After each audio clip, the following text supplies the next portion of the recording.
Hello everybody, this is Toys-R-Us, and for this quick news update, what I've got in front of me is a load more new images of the new haslab, which is of course the liokaiser figure from the Transformers Victory series. Now, quick things just to let you know beforehand, what I think is brilliant. It's very clever by the Hasbro team.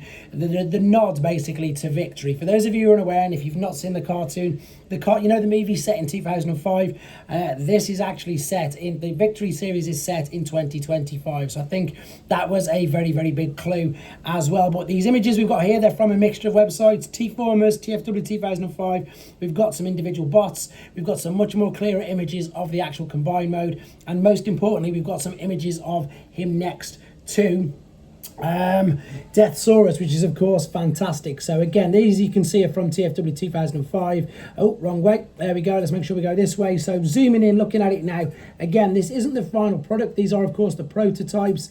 I think they look very good. There's a lot of detail there you can see inside the mold. I think the biggest thing as well is the nod, the fact that we've got Death Cobra. Now I know, funnily enough, Iron Factory beat obviously Hasbro to getting one of the first figures of this particular character, which is this guy here, the helicopter they've used, and they are integrating him as an arm onto liokaiser. But this will be, crazily enough, this will be the first official Death Cobra figure, you know, way back since 1989. It's nuts that we've had, you know, Black Shadow, Blue Bacchus, etc., but this is the first incarnation of an official Death Cobra.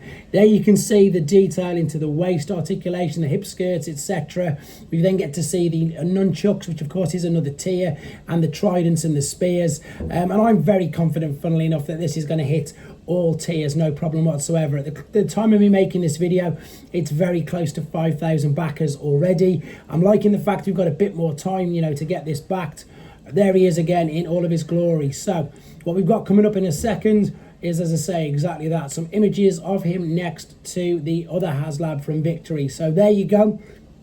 As you can see, as expected, and rightly so, he is taller. Also, I wanted to point out as well, look at the size of that stand. Now, I know obviously for some people it's, you know, a bit of a meh tier, you know, lots of people have said that, you know, I can see what they think, I can see why they're saying that, but when you see it next to that Deathsaurus stand, it is huge. That is a big chunk of plastic. I particularly myself don't really like to use the stands.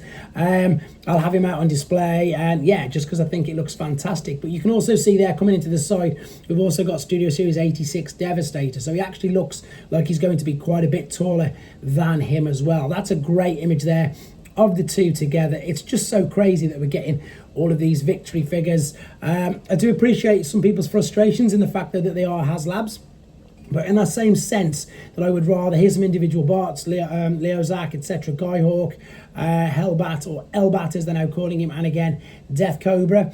And then just coming down to the last few there, we've already seen this image. As I was saying, you know, I appreciate people as you know, not happy with the fact that they are haslabs, but I think at least we're getting them. I'm not too sure if the market at the moment is big enough, of course, for these. They were very niche, but it's so cool to see Japanese G1 now getting, I'm not going to say the recognition it deserves, because that sounds wrong. I don't mean it to be that. I mean, more people getting interested in it. One thing I want to focus on here is the detail there going into the treads or the tire tracks on both Kill Bison and Drillhorn. Detail looks incredible. Again, towering well above the Combiner Wars images. And the last few here, we've also got, these are from tformers, so these must have been taken at a different point in the day, because we can see him from a different angle. We can also see the chest forces they're now calling him. Of course, if you remember, they were originally called breast force. And there again is the individual bots, but they are just cutouts. They're not actual figures. And I totally understand why they didn't get the originals out of the box. But there you go. I'm going to finish with that image there, guys. Let me know in the comments if you're backing it. Let me know in the comments if you're excited for it. Of course, this is brilliant. It's interesting because everybody's got their own opinions. But as always, I'll keep you up to date with as much news as possible. I've got so much to catch up on over the weekend, including more reviews. So yeah, just let me know what you think in the comments. Take care.